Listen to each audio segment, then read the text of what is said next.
Olá, amigos, amigas. Vamos gravar a aula agora do Livro dos Espíritos, da quinta-feira, dia 23 de julho de 2020. Estamos estudando o livro 4, Esperanças e Consolações, capítulo 2, Penas e Gozos Futuros. E vamos agora entrar no item 8, que é Ressurreição da Carne. Na verdade, hoje nós devemos, provavelmente, encerrarmos as questões do Livro dos Espíritos, mas depois ainda temos o estudo da conclusão. Então, o item 8 é a pergunta 1010. Na pergunta 1010, Kardec diz o seguinte: o dogma da ressurreição da carne é a consagração da reencarnação ensinada pelos espíritos? E eles dizem que sim, mas que numa interpretação equivocada. Quando a gente estuda as questões das traduções, que já algumas vezes falamos aqui, e aqui também falo como professor de história, a gente percebe a impossibilidade de fazermos traduções perfeitas. Por quê? Quando Jesus esteve encarnado na Terra, ele falava o aramaico. O aramaico era uma língua muito pobre da sua época, que tinha aproximadamente 3.000 palavras, 3.000 verbetes. E a língua portuguesa, algo em torno de 400.000, mais de 400.000. Ou seja, não existem palavras correspondentes, Era muito comum usar a mesma palavra para designar várias coisas. Então, um exemplo bem fácil que acho que todos podemos entender é a questão do verbo to be. O verbo to be, no inglês, quer dizer ser ou estar. Então, quando você usa a expressão em inglês, a pessoa está doente, a pessoa é doente, a tradução pode dar significados diferentes. Isso estamos falando de uma língua contemporânea também, muito rica, como a língua portuguesa. Imagine traduzir coisas do aramaico. Então, a palavra ressurreição era muito confusa até para os hebreus. Ela passava a ideia de volta em outro corpo e volta no mesmo corpo.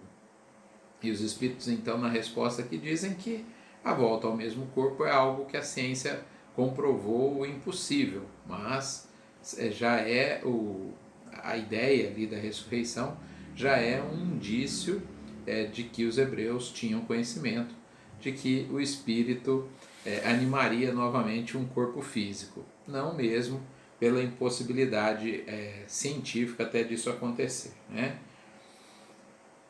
a questão 1010A.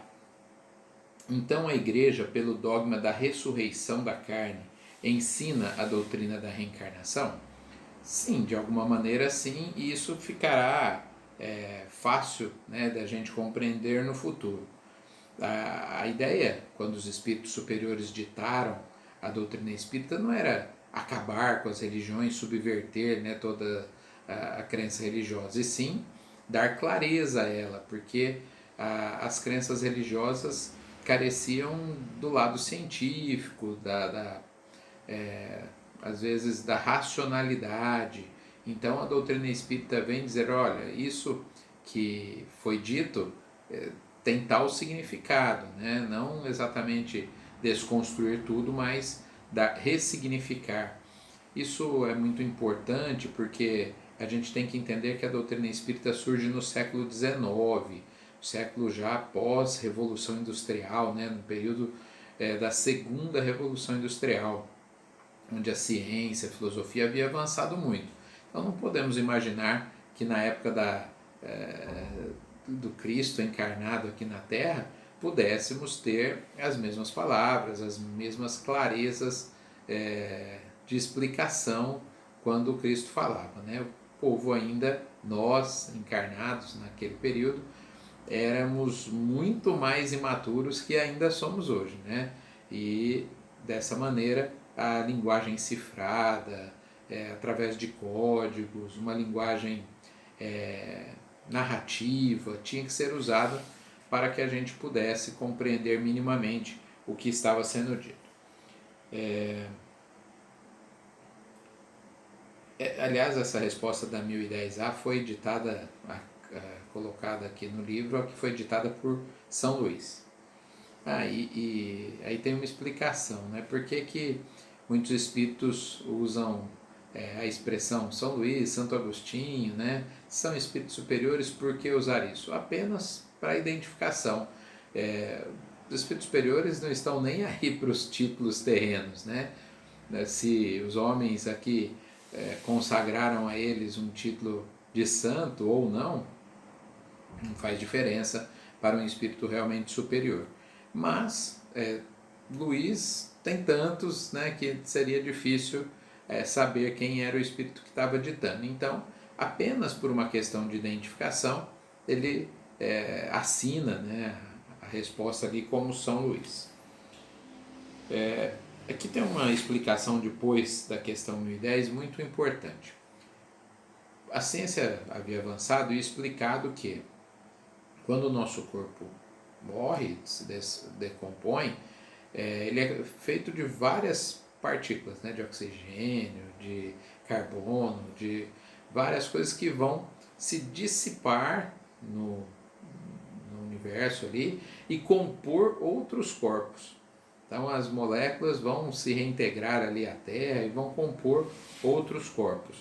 Então é impossível a gente imaginar a ressurreição, porque como trazer essas moléculas de volta, né, no mesmo corpo, se elas já fazem parte de outros corpos. Então essa é uma explicação mostrando que o avanço da ciência tornou completamente irracional a ideia de ressurreição no mesmo corpo, né?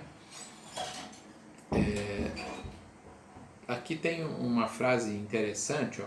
Sendo a matéria de quantidade definida e suas transformações em número indefinido, como poderia cada um desses corpos reconstituir-se com os seus mesmos elementos?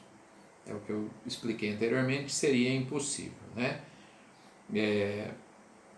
A doutrina espírita, então, na conclusão aqui do item 8, ela vem trazer a ideia de múltiplos mundos habitados, de que nós voltaremos a encarnar nesse planeta, em outros planetas, como possivelmente até já encarnamos, talvez em outros ou não, somos oriundos aqui mesmo, nosso desenvolvimento foi todo aqui no planeta Terra, ou alguns de nós podemos ter feito parte do nosso progresso em outros mundos, tá certo?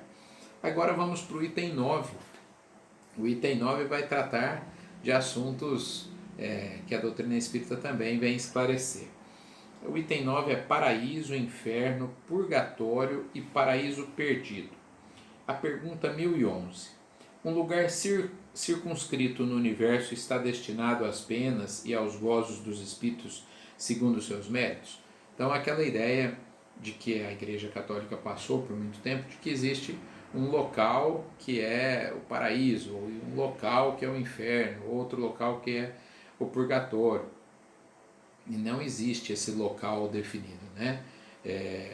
Os outros povos, se nós pensarmos na mitologia nórdica, o paraíso para eles era o Valhalla, né? E cada povo nas suas crenças religiosas, nas suas tradições, dava um nome para esses locais de sofrimento ou para esses locais de gozo permanente aí.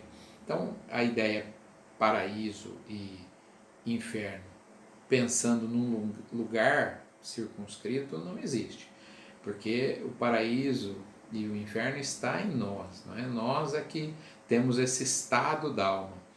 Lógico que espíritos se reúnem quando desencarnados por afinidade, então existem mundos onde espíritos superiores se reúnem, mas onde esses espíritos podem estar? Em qualquer lugar, dada a sua superioridade, podem estar aqui no planeta Terra, podem estar em qualquer lugar nos ajudando. Então não há uma limitação local circunscrito ali, murado, para que fiquem os espíritos superiores, tampouco os espíritos em sofrimento. Temporariamente eles podem se agrupar ali por semelhança de vibração, de problemas, mas como eu falei, até que eles se desvinculem daquela faixa vibratória e possa seguir em frente, possa habitar outros locais. Portanto, o Espiritismo vem destruir as muralhas do céu, do inferno, do purgatório, no sentido de local circunscrito.